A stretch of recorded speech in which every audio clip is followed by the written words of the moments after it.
Housewife বা home maker শব্দটির সঙ্গে কেউ অপরিচিত নন।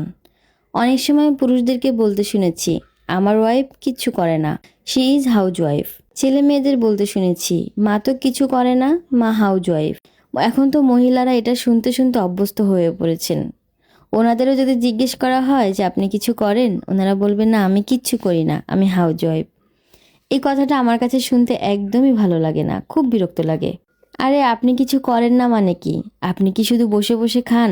আপনার বাসার যত কাজ সেগুলো কি অন্য কেউ করে দেয় আপনাকে? আপনি কি চুপচাপ বসে থাকেন? আমার কাছে তো মনে হয় চাকরি করার থেকে সংসার সামলানো অনেক বেশি কঠিন।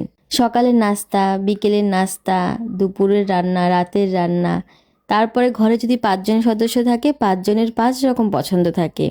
কে কি খাবে, কে কোনটা পছন্দ করে, কি দিয়ে কি রান্না করতে হবে, কাটা বাছা ধোয়া, সব কিছু মিলিয়ে অনেক বেশি ঝামেলা এবং এটা অনেক কঠিন কাজ। তারপরে ছেলে মেয়েদের খাওয়ানো, বা কেউ যদি বাইরে খাবার নিয়ে যায় তার তার টিফিন রেডি করে দেওয়া, বাসার সবাইকে খেতে দেওয়া, ইত্যাদি ইত্যাদি অনেক অনেক কাজ। এগুলো কে করে? এগুলো তো আপনিই করেন, তাই না? তাহলে কেন আপনারা বলেন যে আপনারা কিছু করেন না? আপনারা তো সব থেকে বড় কাজটা করছেন। তারপরে রইলো জামা কাপড় ধোয়া, কাচা, এগুলো গোছানো। যুগের পর যুগ ধরে এই কাজগুলো কিন্তু আমরা করে আসছি বা আপনারা করে আসছেন। তারপরেও যদি কেউ আপনাদেরকে জিজ্ঞেস করে আপনারা কি করেন, আপনারা কি বলেন? যে আমি কিছু করি না।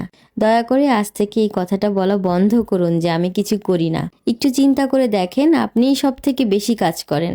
যে বাইরে কাজ করছে তার থেকেও অনেক বেশি আপনি কাজ করেন। আর যেসব নারীরা যুগের পর যুগ এই ধরনের কাজগুলো সংসারকে ভালোবেসে করে আসছেন, তাদেরকে জানাই আমার পক্ষ থেকে অনেক অনেক শ্রদ্ধা এবং ভালোবাসা। কোনো গৃহিণী নারী যখন বলে না যে আমি কিছু করি না, এই কথাটা আর কখনোই বলবেন না। এই কথাটা একদমই ভুল।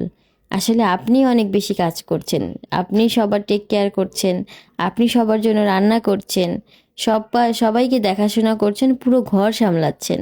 আপনি সব থেকে বেশি কাজ করছেন, আর কখনোই বলবেন না যে আপনি কিছু করেন না।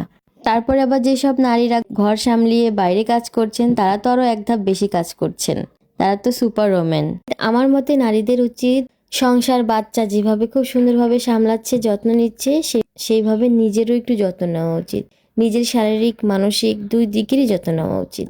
দিন শেষে কিন্তু নিজের ভালো মন্দ নিজেকেই দেখতে হয়, তো একটু যত্নশীল হলে ক্ষতি কি? আমার সাথে আপনারা কে কে একমত জানাবেন কিন্তু। আজ ইফতারে রান্না করেছিলাম হচ্ছে খিচুড়ি আর হচ্ছে মুরগির মাংস। খিচুড়িটা হচ্ছে পোলাও চাল দিয়ে করেছিলাম। পোলাও চাল দিয়ে খিচুড়ি রান্না অনেক বেশি ভালো লাগে। মাঝে মধ্যে প্রায় সময় আমি হচ্ছে আতপ চাল দিয়েও খিচুড়ি রান্না করি। তো হচ্ছে আমি মানে মিক্সড, কখনো কখনো ভাতের চাল দিয়েও রান্না করি।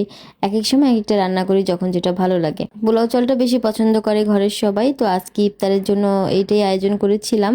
তো ভিডিওটা কেমন লাগলো জানাবেন কিন্তু সবাই। এতক্ষণ যারা সঙ্গে ছিলেন অনেক ধন্যবাদ। ভালো থাকবেন। আল্লাহ হাফেজ।